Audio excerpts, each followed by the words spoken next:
Welcome back, guys. We are doing something a little bit different today. Uh, Having a little fun with this. I think today we can start our new segment, anime news. Well, looking more beyond the idea of just anime, trying to focus on more of a pop culture angle, more of a what is happening within the week or the month or bi-weekly, depending on how often we're allowed to get something like this through. But I'm looking forward to this type of videos and segment because it's going to be different. It's going to be bringing some news to you guys. Maybe you heard about it, maybe you've seen about it. Common interest and pop culture alike that we as anime fans are into or looking forward to. So without further ado, welcome back. Let's get this party started. First up, we have a little fun with Splatoon and the gang. So it seems that Splatoon will be delayed till September 9th.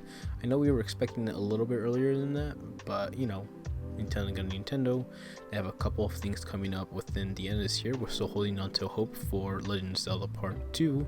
That's supposed to be another 2022 game where if it's supposed to come out or will it come out this year is a different question. But remember that Splatoon 3 was slated for, I believe, last year, and they pushed it back, and now we're getting more confirmation that it will be pushed back one more time. What is going on in Nintendo? Hey, I'm not too sure. Do we believe that maybe they're just trying to work out the kinks or trying to figure out what they can do to make this game better? I would think so. So far it's looking really good. I'm never actually gotten into Splatoon. I believe by the time Splatoon 2 came out, I was still not on the Switch train, and it was until like 2020 that I started picking up the console. But regardless, everything I've seen from this game, it feels more modern, more campaign oriented. It has a nice story going to it. I do like more of a storyline based games, so I'm hoping that this one will be the one to finally bring me aboard. It looks cool, it looks fun. I really hope that whatever it is that they're trying to do with the game, they're having a good fun time with it, and then that way we can just enjoy it when it comes out. Because remember, a rushed game is always forever bad, but a delayed game can become good. So let's keep our fingers crossed, and we're gonna hope to see more of this in the future. And making our way over to the politics side of things, I'm not going to pretend and tell you guys that I know all or a lot about Japanese politics, but there's a few bit of snippets that I think are pretty interesting and affect us as a general populace, and I'm curious / worried / interested to see how all this will pan out in the long run. But for now, we have politician Kenzo Fujisue showing support for a little manga called Tawa Tawa on Monday. And it's a little bit controversial because it's a manga about, it's like a Nichijou day-to-day life manga, but its little niche or catch is that most of the girls are like busty girls, and that kind of comes into like a standstill. I've been hearing things about wokeness coming to Japan, and so I think that's kind of what they're working together. So the Liberal Democratic Party, where Kenzo Fujisue is part of, is I guess trying to push forward this non-censorship freely. Buy whatever you want. The picture in question is the one down here where he's holding up 2 volumes of Tawa Tawa on Monday, with in his original tweet he simply put purchased, which he bought him, he's supporting him. But the question becomes, what is it okay for a Diet House electee to kind of promote this type of manga? And on the opposite end of the spectrum, why wouldn't it be okay for a person to like what they like, quote unquote? So yeah, we're kind of seeing this thing, the idea being that it's trying to push some kind of maybe underage, or trying to portray these females in high school females in a certain light, and I can totally see that angle too. I can understand what the concerns are from, but without putting my finger in the pie too deep, I would have to hope that things work out for the best, no matter what that is. And we'll keep an eye on this, because again, like I said, whatever comes out from here is going to really affect us in the Americas when certain things aren't allowed to happen anymore. So curious to see where we go from here, but we'll have to keep an eye on that for that. An interesting quote that Fujise kind of noted was that it's a problem that the police are cracking down on victimless creations and do not contribute saving to real children. So he's implying that, why are you guys getting all butthurt about these drawings or this sale of things when there's actual people that need help, that need saving? So that's an interesting little statement to put out there. And I would have to say, as long as the guy has a good head on his shoulders and he's knows exactly what he's doing and why he's doing it, you gotta assume he's gunning for something more. He already has the seat in the Diet, so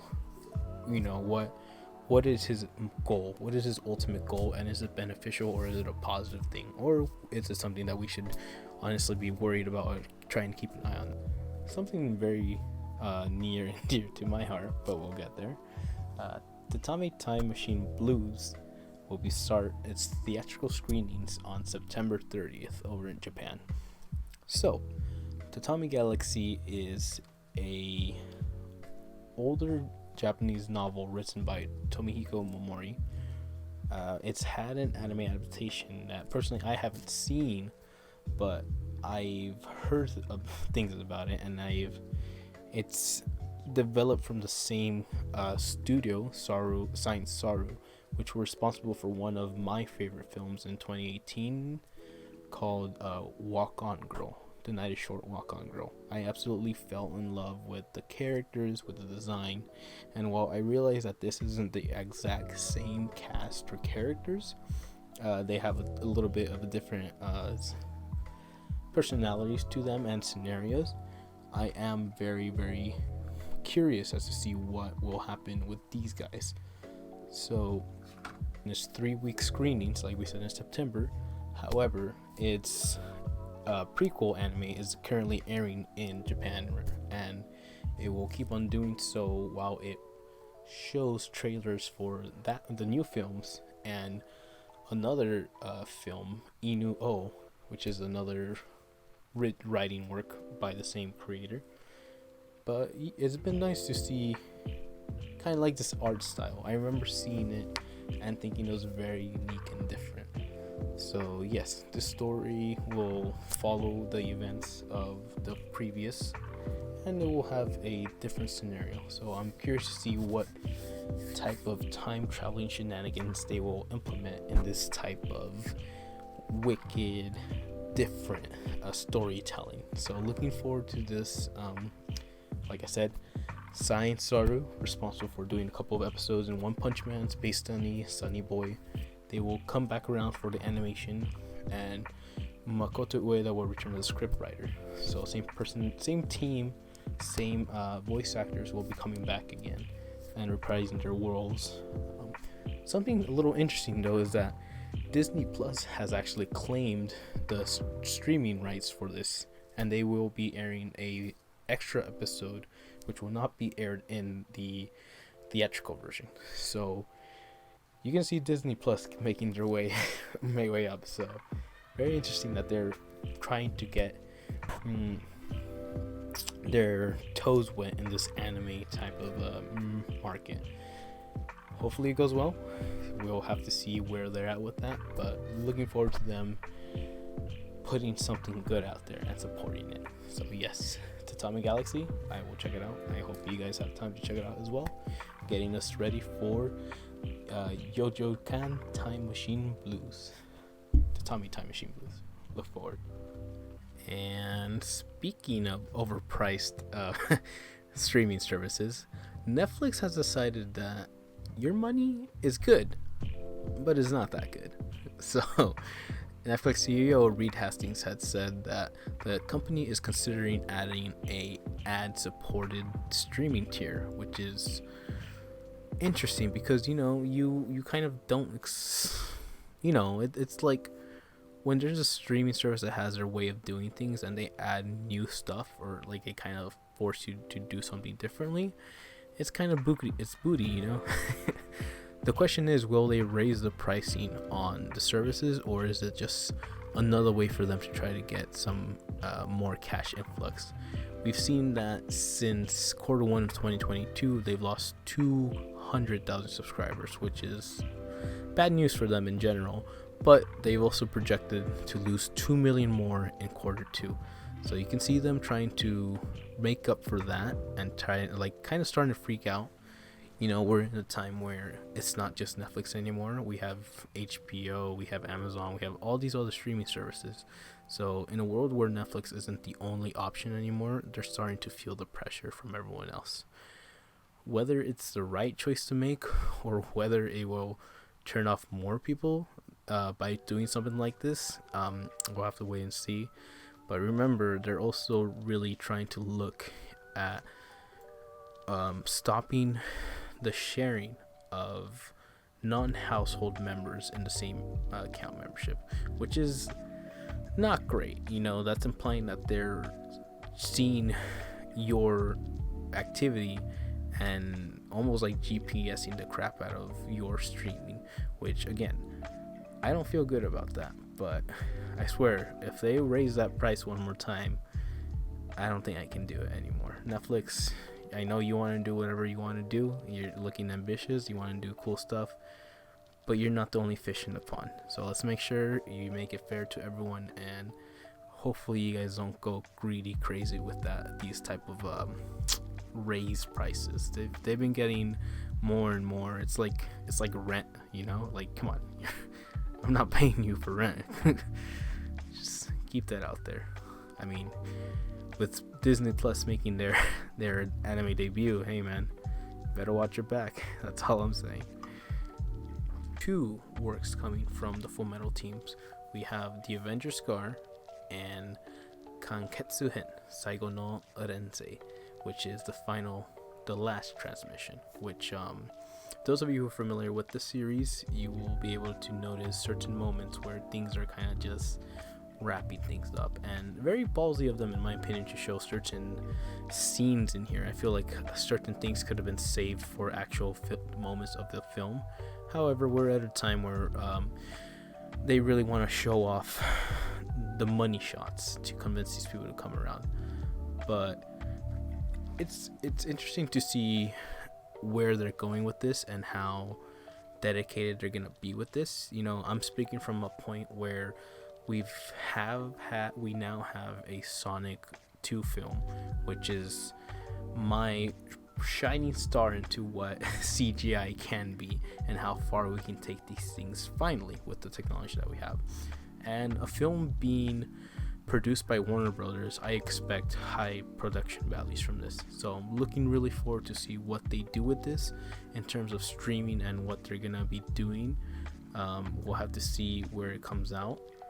You gotta assume that Warner Brothers has control of it, so HBO might be showing this up. But hoping that this works out and looks good on the big screen. And I would love to see an American distribution of this film. So looking forward to stuff like that in the future.